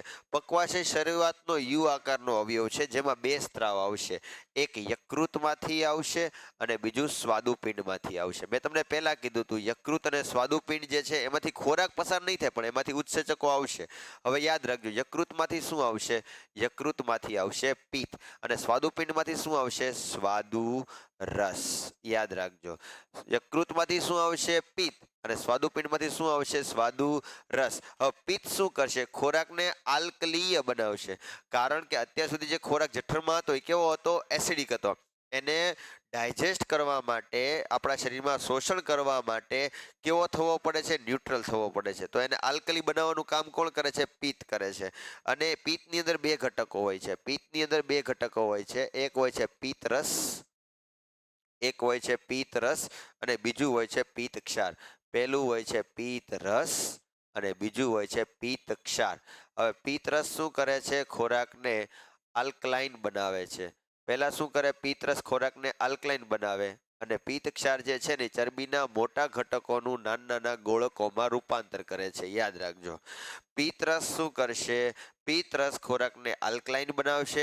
પિત્ત ક્ષાર ચરબીના મોટા ઘટકો હોય ને એમાંથી નાના નાના ગોળકોમાં રૂપાંતર કરશે. પછી આવશે સ્વાદુપિંડ. સ્વાદુપિંડમાંથી સ્વાદુરસમાં 3 ઉત્સેચક એમાઇલેસ, ટ્રિપ્સિન અને લાઇપેઝ અને 3 ઘટકો આપણે જે ખોરાકમાં ગ્રહણ કરેલા હતા સ્ટાર્ચ, પ્રોટીન અને ચરબી એનું પાચન કરવાની શરૂઆત કરે. યાદ રાખજો, આપણે સ્ટાર્ચનું શરૂઆત આપણે મુખમાંથી થઈ ગઈ છે પણ પૂરેપૂરું સ્ટાર્ચનું પાચન થયું નથી. એટલા માટે અહીંયા આગળ સ્વાદુપિંડમાંથી હેલ્પ કરવા માટે સ્વાદુરસની અંદર એમાઇલેઝ આવશે. એમાં એમાઇલેઝ હતો એનું નામ હતું ટાયલિન અથવા તો લાલ રસીય એમાઇલેઝ હોય છે.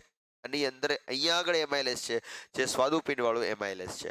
પછી ખોરાક જે છે એ આગળ જશે તો આ નળી દેખાય છે. આ બધી નળી આપણા શરીરની અંદર આવેલી હોય. આ નળીને કહેવાય મધ્યાંત્ર. આ મધ્યાંત્રની અંદરથી પણ એક સ્ત્રાવ થાય. શેનો સ્ત્રાવ થાય? આંત્રરસનો. જો અહીંયા લખ્યો છે આંત્રરસનો સ્ત્રાવ થાય. આ આંત્રરસ શું કરે છે? આ આંત્રરસ ખોરાકનું સંપૂર્ણ પાચન કરે છે. શું કરે છે? સંપૂર્ણ પાચન. તમને એમ પૂછાય કે ખોરાકનું સંપૂર્ણ પાચન ક્યાં થાય છે?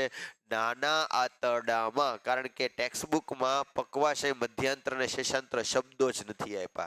આપણે એવું યાદ રાખવાનું કે ખોરાકનું સંપૂર્ણ પાચન ક્યાં થાય છે? નાના આંતરડામાં. નાના આંતરડામાં શેમાં? મધ્યાંત્રમાં. હવે શેમાં સંપૂર્ણ પાચન થાય છે? જો યાદ રાખજો, કાર્બોહાઈડ્રેટમાંથી ગ્લુકોઝ, પ્રોટીનમાંથી એમિનો એસિડ અને ચરબીમાંથી ફેટી એસિડ અથવા તો ગ્લિસરોલ બને છે. પાચન થઈ ગયું. હવે આપણા શરીરમાં રુધિરમાં ભળવું જોઈએ. રુધિરમાં ભળવા માટે અગત્યનું કાર્ય કરે છે શેષાંત્ર. શેષાંત્ર શબ્દ યાદ રાખજો, આપણે લસિકા વખતે આવશે.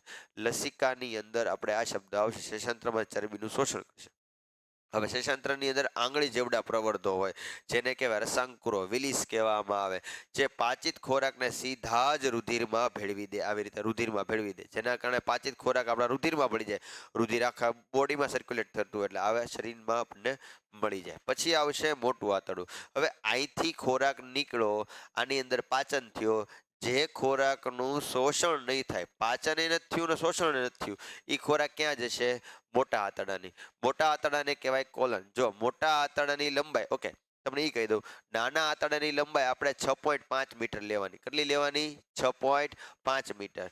શાકાહારીનું નાનું આંતરડું લાંબુ, માંસાહારીનું નાનું આંતરડું ટૂંકું હોય. કારણ કે એના પ્રોટીનના પાચન કરવા માટે લાંબો સમય લાગતો નથી. પરંતુ જે શાકાહારીઓ હોય એને સેલ્યુલોઝના પાચન કરવા માટે લાંબો સમય લાગે, એટલા માટે નાનું આંતરડું એનું લાંબુ હોય છે. હવે આવી મોટા આંતરડાની. મોટા આંતરડાની લંબાઈ સરેરાશ લગભગ 1.5 મીટર હોય છે. એટલે આ લંબાઈની આખું અહીંથી અહીં સુધી જે લંબાઈ છે એ કેટલી હોય છે? 1.5 મીટર. એ શું કરે? પાણી અને ખનિજ આયનોનું પુનઃ શોષણ કરે. એટલે હજી શોષણ થવા જેવા જેટલા પણ ઘટકો હોય એનું શું કરે છે? પાછું શોષણ કરશે. એટલે હવે જે ખોરાક આમાંથી બહાર નીકળશે ને એ કયા સ્વરૂપે આવી ગયો છે? ઘન સ્વરૂપે. એટલે એ નકામો પદાર્થ થઈ ગયો. એમાંથી જેટલું પોષણ થવાનું હતું, જેટલું શોષણ થવાનું હતું, જેટલું પાચન થવાનું હતું એટલું બધું થઈ ગયું. આપણા બોડીથી જેટલું થતું હતું ને એટલું કરી નાખ્યું. હવે શું કરશે? હવે ઘન સ્વરૂપનો ખોરાક જે છે એ મળાશયની અંદર સંગ્રહ પામશે. મળાશય એક કોથળીવાળી રચના છે જેની અંદર ખોરાક જે છે એ થોડા સમય માટે સંગ્રહ પામશે અને મળદ્વાર મારફતે શરીરની બહાર નીકળશે. તો આ હતું પાચનતંત્ર. આખું મુખથી લઈને મળદ્વાર સુધીનું જે છે હવે ટોપ ટુ બોટમ જે છે રિપીટ કરી નાખ્યું. ફરીથી કહી દઉં છું, સૌથી પહેલા તો ખોરાક ક્યાં આગળ હોય છે? ખોરાક આવે છે સૌથી પહેલા મુખની અંદર. મુખની અંદર દાંત, જીભ, લાળ ગ્રંથિ પાચન કરવાની શરૂઆત કરે. પછી ક્યાં જાય? અન્નનળી. અન્નનળીમાં તરંગવત સંકોચન, લયબદ્ધ સંકોચન થાય. પછી જઠરની અંદર મંદ હાઇડ્રોક્લોરિક એસિડ, પેપ્સિન અને શ્લેષ્મ હોય. પછી ક્યાં જાય? નાના આંતરડામાં. નાના આંતરડાના 3 ભાગ કયા કયા? પક્વાશય, મધ્યાંત્ર અને શેષાંત્ર. એની અંદર પાચન થાય, સંપૂર્ણ પાચન થાય. પાચન થયા પછી શોષણ થાય. જેનું શોષણ નથી થયું એ મોટા આંતરડામાં જાય. મોટા આંતરડામાંથી પાછું શોષણ જેટલું થવાનું, પાણી અને ખનિજ આયનો જેટલું થવાનું હતું થઈ ગયું. હવે મોટા ભાગનો ખોરાક ક્યાં વયો જાય? મળાશયની અંદર અને મળદ્વાર મારફતે શરીરની બહાર વહી જાય. આ હતું આખું પાચનતંત્ર. હવે મોસ્ટ આઈએમપી સવાલ નંબર 4 માર્કનો. 4 માર્કનો મોસ્ટ આઈએમપી સવાલ. શ્વસનના પ્રકાર અથવા તો ગ્લુકોઝના વિઘટનના પરિપાટ તમને પૂછે તો યાદ રાખજો, શ્વસનના કેટલા પ્રકાર છે? પહેલા શ્વસન એટલે શું? પાચિત ખોરાકમાંથી ઉર્જા મેળવવાની ક્રિયાને શું કહેવાય? શ્વસન. એના 2 પ્રકાર પડે છે. એક વિથ પ્રેઝન્સ ઓફ ઓક્સિજન એટલે કે ઓક્સિજનની હાજરીમાં, વિથ એબ્સન્સ ઓફ ઓક્સિજન એટલે ઓક્સિજનની ગેરહાજરીમાં. ગેરહાજરીમાં. જે ઓક્સિજનની હાજરીમાં થાય એને કહેવાય જારક શ્વસન, એરોબિક રેસ્પિરેશન, અને જે ઓક્સિજનની ગેરહાજરીમાં થાય એને કહેવાય એનએરોબિક રેસ્પિરેશન એટલે કે અજારક શ્વસન. હવે જારક શ્વસન હોય ચાહે અજારક શ્વસન હોય, એ થવાનું છે ગ્લુકોઝમાંથી. ગ્લુકોઝમાંથી સૌથી પહેલા શું બનશે? પાયરુવેટ. અને આ પ્રક્રિયા શેમાં થશે? કોષ રસમાં. યાદ રાખજો, ગ્લુકોઝમાંથી સૌથી પહેલા શું બનશે? પાયરુવેટ. આ પ્રક્રિયા ક્યાં થશે? કોષ રસમાં. એ જ વસ્તુ સેમ દેખાય છે. જો ગ્લુકોઝમાંથી પાયરુવેટ શેમાંથી થશે? કોષ રસમાં. હવે અહીંથી ફેર પડશે. આ જે પાયરુવેટ છે, ગ્લુકોઝ છે ને, એ 6 કાર્બન પરમાણુનો બનેલો છે. પાયરુવેટ છે એ 3 કાર્બન પરમાણુનો બનેલો છે. મતલબ પાયરુવેટના અણુ કેટલા આવશે? અહીંયા આગળ 2. એવી રીતે અહીંયા આગળ તે 6 કાર્બન પરમાણુ, 3 કાર્બન પરમાણુ. આવા પાયરુવેટ કેટલા આવવાના છે? 2. હવે ઓક્સિજનની હાજરી હોય તો પ્રક્રિયા ક્યાં થવાની છે? કણાભ સૂત્રમાં. શેમાં થવાની છે? કણાભ સૂત્રમાં. અને કણાભ સૂત્રમાં શું બનશે? કાર્બન ડાયોક્સાઇડ, પાણી અને 38 એટીપી. કેટલી એટીપી મળવાની છે? 38 એટીપી. હવે જો ઓક્સિજન ગેરહાજર હશે, ઓક્સિજન હાજર રહેતો નથી, તો 2 વસ્તુ છે. કાં તો લેક્ટિક એસિડ બનશે, કાં તો બનશે ઇથેનોલ. જો પ્રાણીના સ્નાયુ પેશીમાં થશે, પ્રાણીઓના સ્નાયુઓમાં બનશે તો લેક્ટિક એસિડ બનશે. પણ યીસ્ટ નામની ફૂગમાં બનશે તો શું બનશે? ઇથેનોલ. અને એમાંથી શું મળશે? એટીપી. એટીપી એટલે એડિનોસાઇન ટ્રાઇફોસ્ફેટ, જે કોષીય બળતણ છે. હવે વિચાર કરો, આમાંથી કેટલી એટીપી મળી? 38 એટીપી. અને આમાંથી કેટલી એટીપી મળે છે? Only 2 ATP. તો એવું તફાવત પણ તમને પૂછાઈ શકે કે જારક શ્વસન અને અજારક શ્વસનનો તફાવત આપો. તો કહેવાનું જારક શ્વસન ઓક્સિજનની હાજરીમાં થાય, અજારક શ્વસન ઓક્સિજનની ગેરહાજરીમાં થાય. જારક શ્વસન કોષ રસ અને કણાભ સૂત્રમાં થાય. જ્યારે અજારક શ્વસન શેમાં થાય છે? માત્ર ને માત્ર કોષ રસમાં. જારક શ્વસનથી વધુ ઉર્જા મળે છે, અજારક શ્વસનથી ઓછી ઉર્જા મળે છે. જારક શ્વસનથી કાર્બન ડાયોક્સાઇડ અને પાણી છૂટું પડે છે, અજારક શ્વસનથી લેક્ટિક એસિડ અને ઇથેનોલ મળે છે. સિમ્પલ. આવું યાદ રાખજો. હવે તમને પ્રેક્ટિસ કરાવી, મેં તમને જે કીધું એ જ છે કે જારક શ્વસનમાં ગ્લુકોઝ હોય, કોષ રસમાં એનું વિઘટન થાય, એમાંથી પાયરુવેટ, જો 2 બન્યા પાયરુવેટ, એ પાયરુવેટ ક્યાં જાય? કણાભ સૂત્રમાં જાય. એમાંથી આપણને શું મળે છે? એટીપી મળે છે. જો અહીંયા એનર્જી જેવું બતાવ્યું છે, એટીપી, પુષ્કળ પ્રમાણમાં એટીપી મળે. અને શું બને? પાણી અને કાર્બન ડાયોક્સાઇડ. જો પ્રક્રિયા લખવી તો આમ લખી શકાય C6. આમાંથી જો પ્રક્રિયા લખવી હોય આપણે તો આમ લખી શકાય C6H6O6 પ્લસ 6O2. એમાંથી બનશે 6CO2, 6H2O અને 38 એટીપી. એડિનોસાઇન ટ્રાઇફોસ્ફેટ કેટલા લેવાના? 38 મળશે. તો આ જે પ્રક્રિયા થાય એ શેમાં થાય છે? આપણા કણાભ સૂત્રમાં. તો આ થઈ ગઈ કઈ? જારક શ્વસન. હવે આપણે આગળ જોઈએ અજારક શ્વસન. મેં તમને કીધું અજારક શ્વસનના પાછા 2 ભાગ પડે. સૌથી પહેલા ગ્લુકોઝમાંથી તો પાયરુવેટ બનશે જ તે. કેટલા પાયરુવેટ બનવાના છે? 2. પછી એના 2 ભાગ પડે. એક ક્યાં થાય? ઈસ્ટમાં થાય. શેમાં થાય? ઈસ્ટમાં. એનું નામ શું આપ્યું છે? આથવણ. આથવણ કોને કહેવાય? ઓક્સિજનની ગેરહાજરીમાં ઉત્સેચકોની હાજરીમાં.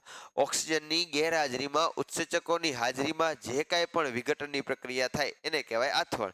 તો ઈસ્ટમાં જે આથવણ થાય છે, ઈસ્ટના આથવણથી આપણને શું મળે છે? ઇથેનોલ અને કાર્બન ડાયોક્સાઇડ. શું બનશે? ઇથેનોલ અને કાર્બન ડાયોક્સાઇડ. અને ફરીથી કીધું એમ કેટલી એટીપી મળશે? 2 એટીપી. આ જ વસ્તુ આપણી સ્નાયુ પેશીમાં થાય.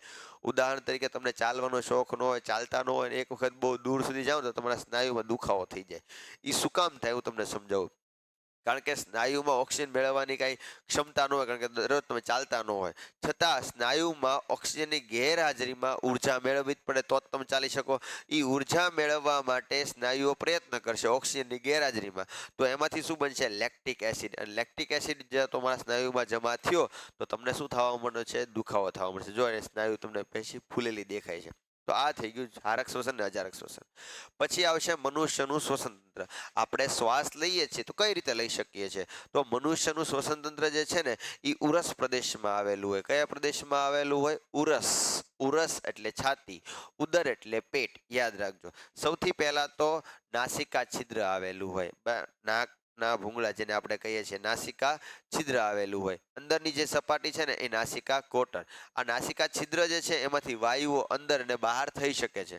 નાસિકા કોટર છે ને એ શ્લેષ્મ વાળું હોય છે, મતલબ ચીકણા દ્રવ્યોથી બનેલું હોય છે, સૂક્ષ્મ રોમ હોય, જેના કારણે અંદર વાયુઓ જાય ને તો વાયુઓની અંદર જેટલી પણ અશુદ્ધિઓ હોય ને એ બધી ગળાઈ જાય. પછી ક્યાં જાય? કંઠનળી. હવે કંઠનળી છે ને એ આવી રીતે હોય.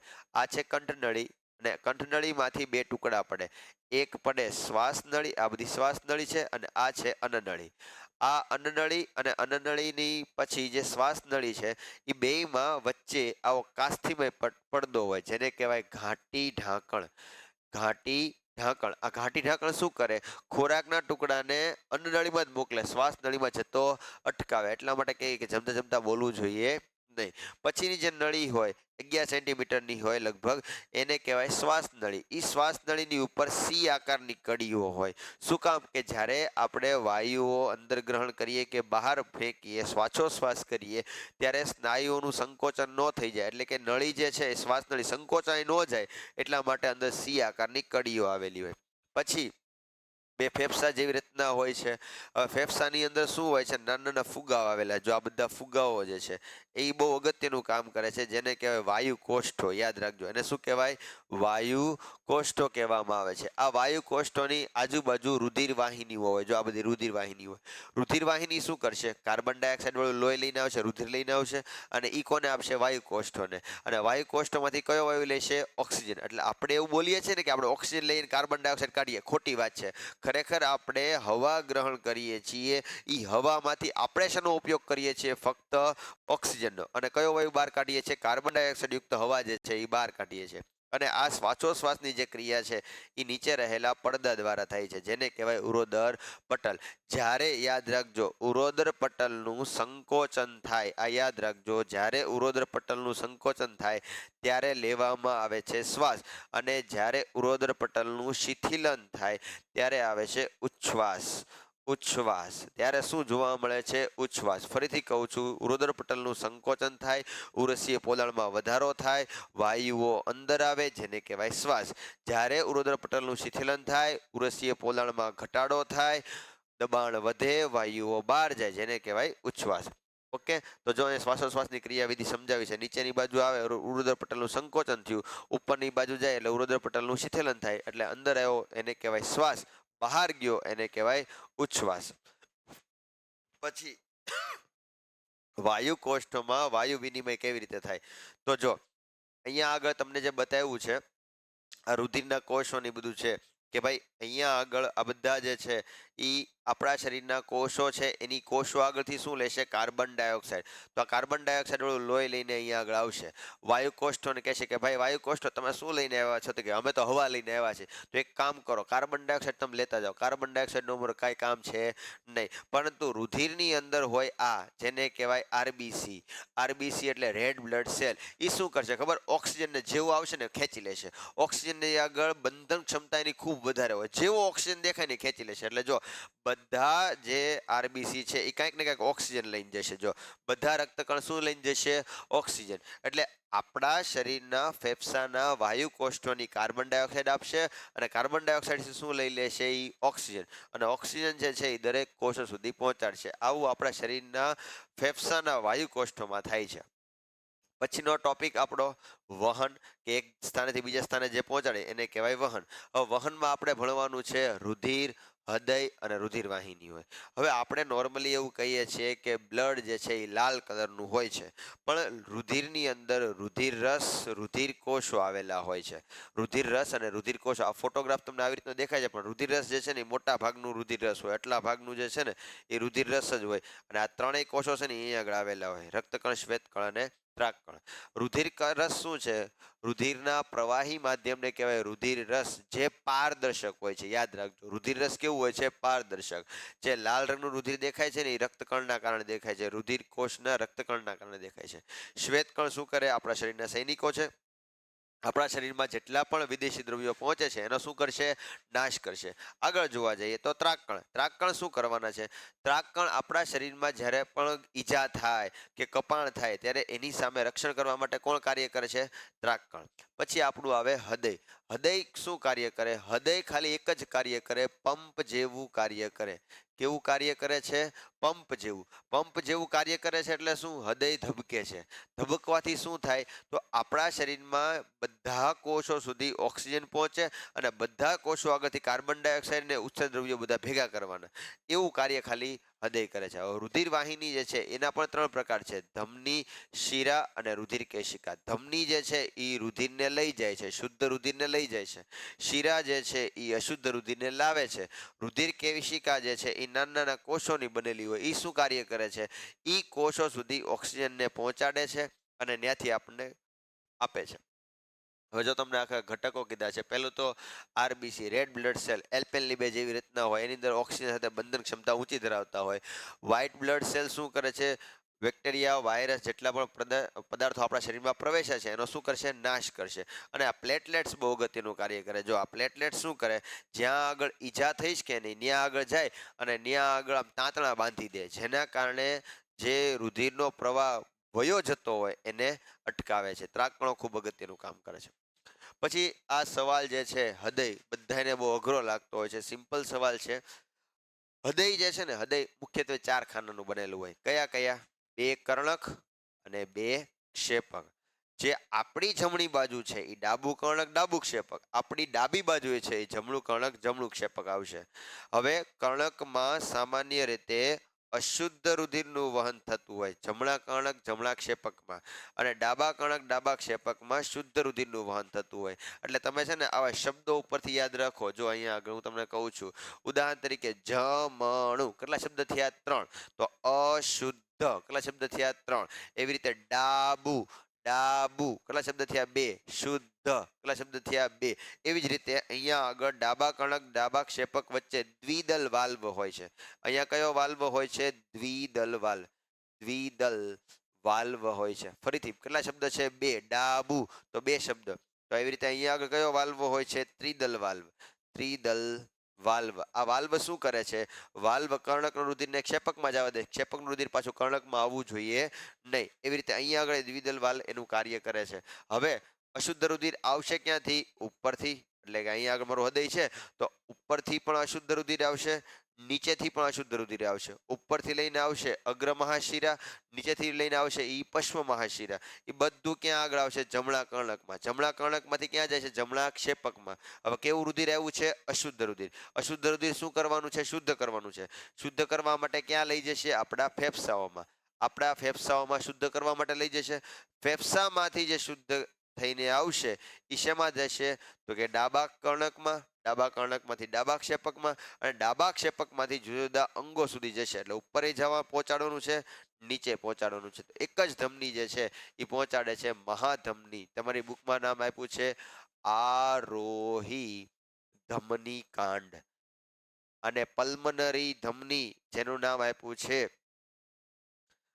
ફુફ્ફુસીય, ફુફ્ફુસીય ધમની. એવી રીતે પલ્મોનરી શિરા જેનું નામ છે ફુફ્ફુસીય શિરા, એવી રીતે વહન પામે છે. હવે તમને આનો તફાવતમાં પૂછાય, શિરા, ધમની. શિરા કોને કહેવાય? જે શરીરના અંગોથી હૃદય સુધી રુધિરનું વહન કરે એને કહેવાય શિરા. અને શરીરના હૃદયથી અંગો સુધી રુધિરનું વહન કરે એને કહેવાય ધમની. શિરાની દિવાલ પાતળી હોય, જો તમને દેખાય છે. ધમનીની દિવાલ કેવી હોય છે? જાડી હોય છે. આમાં બ્લડ પ્રેશર વધારે હોય, આમાં બ્લડ પ્રેશર કેવું હોય? ઓછું હોય. સામાન્ય રીતે આ અશુદ્ધ રુધિરનું વહન કરે છે. ધમની જે છે એ શુદ્ધ રુધિરનું વહન કરે છે. યાદ રાખજો, ધમની કેવો રુધિરનું વહન કરે? શુદ્ધ. શિરા અશુદ્ધ. એમાં એક અપવાદ છે જેનું નામ છે ફુફ્ફુસીય શિરા. ફુફ્ફુસીય શિરા, નોર્મલી શિરા બધું અશુદ્ધ રુધિરનું વહન કરે, પણ ફુફ્ફુસીય શિરા શુદ્ધ રુધિરનું વહન કરે. એવી રીતે બધી ધમની શુદ્ધ રુધિરનું વહન કરે. ફુફ્ફુસીય ધમની જે છે એ અશુદ્ધ રુધિરનું વહન કરે છે. શિરામાં પશ્વવહન અટકાવવા માટે વાલ્વ આવેલા હોય. જો આ બધા વાલ્વ આવેલા હોય કેમાં? શિરામાં. ધમનીમાં એની કોઈ આવશ્યકતા નથી. અને છેલ્લી વાત છે રુધિર કેશિકા. રુધિર કેશિકા શું કરે છે? નાના નાના કોષોની બનેલી હોય. એ કોષો સુધી સંપર્કમાં હોય, કારણ કે આ શિરા ધમની બહુ જાડી રુધિર વાહિની હોય. તો આ નાની નાની બ્રાન્ચમાં વિભાજિત થાય અને દરેક કોષો સુધી પહોંચવા માટે એક વાળ જેટલી પાતળી, કેશ એટલે વાળ, રુધિર કેશિકા એટલે વાળ જેટલી પાતળી રુધિર વાહિનીમાં રૂપાંતર પામે અને એમાંથી બની જાય રુધિર કેશિકા. હવે આવ્યું વનસ્પતિમાં વહન. અત્યાર સુધી આપણે શેમાં જોયું હતું? પ્રાણીઓમાં વહન જોયું. હવે આપણે જોઈએ વનસ્પતિમાં. વનસ્પતિમાં વહન શું કરવાનું હોય? તો વનસ્પતિમાં પર્ણમાં પ્રકાશ સંશ્લેષણ કરવું. સમજો, વનસ્પતિમાં પર્ણમાં પ્રકાશ સંશ્લેષણ કરવું છે. પ્રકાશ સંશ્લેષણ માટે આવશ્યક શું છે? કાર્બન ડાયોક્સાઇડ, પાણી, ખનિજ આયનો, સૂર્યપ્રકાશ અને ક્લોરોફિલ. સાંભળો, આટલું આવશ્યક છે. કઈ કઈ વસ્તુ આવશ્યક છે?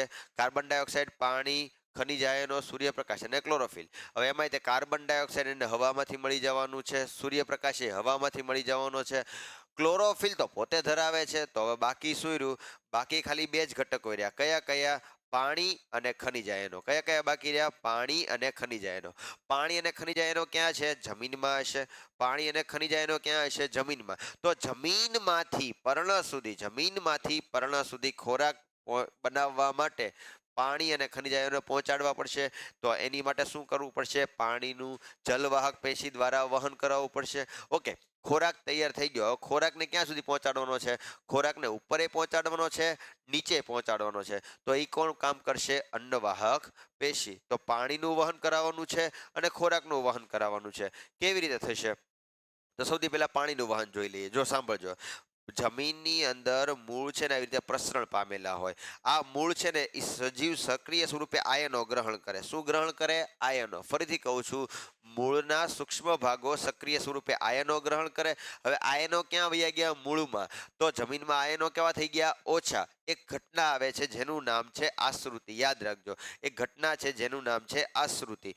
આશ્રુતિ એટલે શું? આશ્રુતિ એટલે શું? પાણીના ઘટકો હંમેશા ઓછી સાંદ્રતાથી વધુ સાંદ્રતા તરફ ગતિ કરે છે. એટલે કે વધુ પાણીથી ઓછા પાણી તરફ. સાંભળજો, ઓછી સાંદ્રતા એટલે પાણી વધારે, વધુ સાંદ્રતા પાણી ઓછું. અહીંયા આગળ વધુ સાંદ્રતા કોની થઈ ગઈ છે? મૂળની. ઓછી સાંદ્રતા કોની છે? જમીનની. તો આપમેળે પાણી શેમાં આવશે? જમીનમાં. આને કહેવાય આશ્રુતિ દાબ.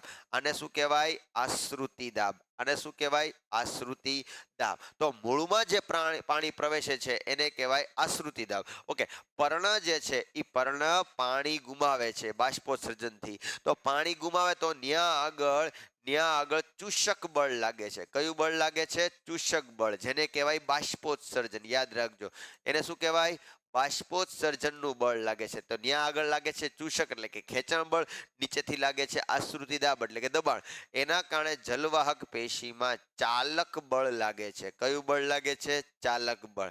તો ત્રણ બળની અસર હેઠળ પાણી જે છે એ મૂળમાંથી પર્ણ સુધી જાય. સૌથી પહેલા શું કહેવાનું? આશ્રુતિ દાબ. આશ્રુતિ દાબ ક્યાંથી શરૂઆત થાય છે? મૂળમાંથી શરૂઆત થાય છે. શું કામ? કારણ કે મૂળ રોમ છે સક્રિય સ્વરૂપે આયનો ગ્રહણ કરે છે. આયનોના કારણે સાંદ્રતાનો તફાવત થયો. આ તફાવતને દૂર કરવા માટે પાણી આપમેળે શેમાં આવે છે? મૂળમાં. એને કહેવાય આશ્રુતિ દાબ. હવે અહીંયા સુધી પહોંચી ગયો. હવે નિમ્ન કક્ષાની વનસ્પતિ હોય, બહુ ઊંચું ઝાડ ન હોય, છોડ હોય ખાલી, તો આ દબાણ પર્યાપ્ત છે. પરંતુ ઊંચી વહન કરતી હોય તો અહીંયા આગળ શું આવેલી હોય છે? જલવાહક પેશી. તો કઈ પેશી આવેલી હોય? જલવાહક પેશી. અને એમાં કયું બળ લાગતું હોય છે? ચાલક બળ લાગતું હોય છે. પછી આપણે વાત કરીએ પર્ણની. તો પર્ણની અંદર કયું બળ લાગતું હોય છે? ચૂષક બળ એટલે કે ખેંચાણ બળ લાગતું હોય. આ ખેંચાણ બળના કારણે વનસ્પતિની જલવાહકમાં કયું બળ લાગતું હોય છે? ચાલક બળ લાગતું હોય છે. આશ્રુતિ દ્વારા પાણી જે છે એ સાંદ્રતાનો તફાવત થાય છે. આ સાંદ્રતાનો તફાવત દૂર કરવા માટે પાણી જે છે એનું દબાણ લાગે છે મૂળમાં, જેને કહેવાય આશ્રુતિ દાબ અથવા તો મૂળ દાબના નામે ઓળખવામાં આવે છે. હવે આટલું થઈ ગયું. પછી નિમ્ન કક્ષાની વનસ્પતિ માટે આટલું પર્યાપ્ત છે. પછી શું થશે? તો કે પર્ણની અંદર ઉત્સ્વેદન થશે. ઉત્સ્વેદન અથવા તો એને બિંદુત સ્વેદન પણ કહેવાય. બાષ્પોત્સર્જનનું બીજું નામ છે બિંદુત સ્વેદન અથવા તો ઉત્સ્વેદન. જેના કારણે પાણીનું ચૂષક બળ લાગશે, ખેંચાણ બળ લાગશે. અને ઈ ખેંચાણ બળના કારણે જલવાહક પેશીમાં ચાલક બળ ઉદ્ભવે છે. તો આ ત્રણ બળ તમારે યાદ રાખવાના છે. ચૂષક બળ ઉર્ફે ચાલક બળ બાષ્પોત્સર્જનથી લાગે છે. આ ચાલક બળ પણ બાષ્પોત્સર્જનથી જ ઉદ્ભવે થાય છે, એને ચૂષક બળ કહેવાય. અને મૂળમાંથી લાગે એને કહેવાય આશ્રુતિ દાબ. હવે અન્નવાહક પેશીમાં આવું કઈ ભૌતિક ક્રિયાઓ દ્વારા થતું નથી. અન્નવાહક પેશીમાં ખોરાક જે છે એ ખોરાકનું વહન થાય છે. ખોરાક અને અંતઃસ્ત્રાવોનું વહન થાય છે. એમાં વહન કરવા માટે એટીપી આવશ્યક હોય છે. ઓકે, જલવાહક પેશીની અંદર મુખ્ય બે ઘટકો છે, જલવાહિની અને જલવાહિનીકી. એવી રીતે અન્નવાહક પેશીમાં પણ બે ઘટકો અગત્યના છે, ચાલની નલિકા અને સાથી કોષો. એ ઉર્જા દ્વારા વહન પામે છે. મતલબ ખોરાકનું વહન જે છે એ ઉર્જા દ્વારા થાય છે, અને ઉર્જા શેમાંથી મળે છે? એટીપી માંથી. ધેટ્સ વાય વનસ્પતિમાં પણ શ્વસન આવશ્યક છે. શ્વસનથી જ એટીપીનું સર્જન થાય છે. તો વનસ્પતિમાં અન્નવાહક પેશીમાં ખોરાકનું વહન કોના દ્વારા થાય છે? એટીપીમાં. કોણ કરે છે? ચાલની નલિકા સાથી કોષ ધરાવતી અન્નવાહક પેશી કરે છે. હવે સમજવા જેવું અહીંયા આગળ એ છે કે ખોરાકનું વહન ઉર્ધ્વ દિશા અને અધો દિશા એમ બંને દિશામાં થાય છે. ઉર્ધ્વ દિશામાં થાય તો કયા ભાગ સુધી જાય છે? તો જ્યાં આગળ કોષ વિભાજનની આવશ્યકતા હોય છે, નવી કલિકાનું સર્જન કરવાનું હોય છે, ત્યાં આગળ આ પદાર્થ જાય છે. અને એક વસ્તુ ખૂબ યાદ રાખજો, વનસ્પતિમાં ખોરાક અને અંતઃસ્ત્રાવના વહનને કહેવાય સ્થળાંતરણ. શું કહેવામાં આવે છે? સ્થળાંતરણ. એક માર્કમાં તમને પૂછાય સ્થળાંતરણ એટલે શું, તો કહેવાનું ખોરાક અને અંતઃસ્ત્રાવના વહનની ક્રિયાને કહેવામાં આવે છે સ્થળાંતરણ. ઓકે, હવે જો એ ઉપર તરફ જાય નવી નવી બ્રાન્ચ બનાવવા, એટલે કે નવી નવી શાખાઓનું સર્જન કરવા માટે, પછી ફળની વૃદ્ધિ કરવા માટે. પરંતુ જો વધારે વધારે મૂળમાં જશે ને તો મૂળની અંદર શું થશે? મૂળની અંદર પેલા સાંદ્રતાના તફાવતના કારણે પાણી તો આવતું હશે, હવે વધારે ખોરાક જશે તો સાંદ્રતાનો તફાવત જેટલો હતો એની કરતાં વધારે થશે. તો એ તફાવતને દૂર કરવા માટે જેટલું પાણી આવતું હતું એની બદલે પાણી હવે કેવું આવશે? વધારે. એટલા માટે જ્યારે તમે છોડ હોય, મતલબ કોઈ પણ છોડ હોય ને છોડને વૃદ્ધિ કરવા માટે શરૂઆતમાં તમારે પાણી આપવું પડે, પછી પાણી ન આપો તો પણ એ આપમેળેની વૃદ્ધિ થયા કરે છે. આ હતું ખોરાકનું વહન. હવે last topic of this chapter is nothing but excretion, એટલે કે ઉત્સર્જન. ઉત્સર્જન એટલે શું? શરીરની ચયાપચયની ક્રિયા દરમિયાન ઉદ્ભવતા નાઇટ્રોજનયુક્ત નકામા દ્રવ્યોને શરીરમાંથી બહાર કાઢવાની, બહાર ફેંકવાની ક્રિયાને શું કહેવામાં આવે છે? ઉત્સર્જન. હવે ફરીથી એક કોષીય સજીવો હોય તો એના બધા જ કોષો સંપર્કમાં હોય વાતાવરણના, તો સીધે સીધું જ પ્રસરણ દ્વારા ઉત્સર્જન થાય. પરંતુ આપણા શરીરની અંદર ઉત્સર્જન કરવા માટે શું આવેલું હોય છે? મૂત્રપિંડ એટલે કે કિડની આવેલી હોય છે. હવે કેવી રીતે કાર્ય કરે છે તો જોઈએ. સૌથી પહેલા તો આપણા શરીરની અંદર આવેલી મૂત્રપિંડ જે છે એ ક્યાં આગળ આવેલું હોય છે? તો એનું સ્થાન કહી દેવાનું જઠરની પાછળ, સ્વાદુપિંડની પાછળની બાજુએ આવેલી હોય છે. એક જોડ એટલે કે બે મૂત્રપિંડ આવેલા હોય છે. આ મૂત્રપિંડની અંદર લાખોની સંખ્યામાં ઉત્સર્ગ એકમ આવેલા હોય છે. શું આવેલા હોય છે? ઉત્સર્ગ એકમ. ઉત્સર્ગ એકમ એટલે શું? નાની નાની ગરણી. નાની નાની ગરણી, ગરણી આવેલી હોય. એ ગરણી શું કરશે? રુધિરને ગાળશે. ઉત્સર્જન તંત્રમાં મૂત્રપિંડનું કાર્ય શું છે? રુધિરનું ગાળણ. રુધિરનું ગાળન કરવાનું કાર્ય કોણ કરશે? મૂત્રપિંડ. એ શું કરશે? મૂત્રપિંડ નકામા દ્રવ્યોને અલગ કરશે. અલગ કરીને ક્યાં લઈ જશે? આ નળીમાં. આ નળીનું નામ છે મૂત્ર વાહિની, અને છેલ્લે જે કોથળી હોય એનું નામ છે મૂત્રાશય. મૂત્રાશયની અંદર થોડો મૂત્રનો સંગ્રહ થશે થોડા સમય માટે, અને મૂત્રમાર્ગ મારફતે શરીરની બહાર નીકળશે. આ રીતે જે છે એ મૂત્ર નિર્માણ થતું હોય છે. પણ એની અંદર આવેલું ગરણી કેવી રીતે કાર્ય કરે છે? તો તમને જે આકૃતિ દેખાઈ રહી છે એ ઉત્સર્ગ એકમ, ઉત્સર્ગિકા અથવા તો નેફ્રોનની આકૃતિ બતાવી છે. નેફ્રોન કે ઉત્સર્જન તંત્ર કે ઉત્સર્ગિકા કે, તો તમારે એટલું યાદ રાખવાનું છે. શરૂઆતની બેવડી પ્યાલાકાર રચના જો બે સ્તર વાળી દેખાય છે, તો બેવડી પ્યાલાકાર રચનાને શું કહેવાય? બાઉમેનની કોથળી. આ બાઉમેનની કોથળીમાં અંદર પર્યાપ્ત દબાણ સાથે રુધિર આવે તો આ રુધિર કેશિકાઓમાંથી પસાર થાય. પાતળી રુધિર વાહિનીઓ હોય જેને કહેવાય રુધિર કેશિકા. આ રુધિર કેશિકા ગૂંચળું બનાવે જેને કહેવાય રુધિર કેશિકા ગુચ્છ. એટલે જ્યારે રુધિર પર્યાપ્ત દબાણ સાથે રુધિર કેશિકા ગુચ્છમાં આવે ને ત્યારે દ્રવ્યો અંદરથી છૂટા પડે. ક્યાં પડે? બાઉમેનની કોથળીમાં. આને કહેવાય અતિસૂક્ષ્મ ગાળણ. અને શું કહેવાય? અતિસૂક્ષ્મ ગાળણ. પછી ઈ છૂટા પડેલા ઘટકો આ નળીમાંથી પસાર થાય છે. આ નિકટવર્તી ગૂંચળામય ભાગ, હેનલેનો પાશ, દૂરસ્થ ગૂંચળામય ભાગ અને સંગ્રાહક નલિકા. કયા કયા ભાગ આવશે? સૌથી પહેલા તો બાઉમેનની કોથળી, પછી નિકટવર્તી ગૂંચળામય ભાગ, પછી હેન્ડલેનો પાશ, પછી દૂરસ્થ ગૂંચળામય ભાગ અને પછી કયું આવશે સંગ્રાહક નલિકા. હવે જ્યારે આમાંથી પસાર થતું હોય ત્યારે બાવમેનની કોથળીમાં જેટલું પણ રુધિર ગળાણું છે એમાં ઘણા બધા પાણી અને ખનિજ આયનો અગત્યના ઘટકો થયા છે. તો એ અગત્યના ઘટકોનું પાછું પુનઃ શોષણ કરવા માટે આ નળીની ફરતે ફરતે આવી રુધિર વાહિનીઓ આવેલી હોય જે શું કરશે, પાણી અને ખનિજ આયનોનું પુનઃ શોષણ કરશે. દૂરસ્થ ગૂંચળામય ભાગમાંથી જે દ્રવ્યો બહાર નીકળશે ને એ હાવ નકામા દ્રવ્યો થઈ ગયા છે જેને આપણે મૂત્રના નામે ઓળખવામાં આવે છે. આ સંગ્રાહક નલિકા ક્યાં ખુલે છે? આ ભાગમાં. આને કહેવાય મૂત્રપિંડ નિવાપ. આને શું કહેવાય? મૂત્રપિંડ નિવાપ. આ મૂત્રપિંડ નિવાપ શેમાં ખુલે? મૂત્ર વાહિનીમાં. અને એ ક્યાં જશે? મૂત્રાશયની અંદર. તો આ રીતે ઉત્સર્જન તંત્ર જે છે એ આપણા શરીરમાં કાર્ય કરતું હોય છે. પછીનો ટોપિક છે સર વનસ્પતિમાં ઉત્સર્જન થાય? હા, વનસ્પતિમાં ઉત્સર્જન થાય, પણ વનસ્પતિમાં ઉત્સર્જન માટે ઉત્સર્જન તંત્રનો અંગ કોઈ આવેલું હોતું નથી. એની માટે અલગ અલગ અંગો અલગ અલગ રીતે ઉત્સર્જન કરે છે. તો જોઈએ એક પછી એક. સૌથી પહેલા તો પ્રકાશ સંશ્લેષણની ક્રિયા દ્વારા શું મુક્ત કરે છે? પર્ણ ઓક્સિજન મુક્ત કરે છે.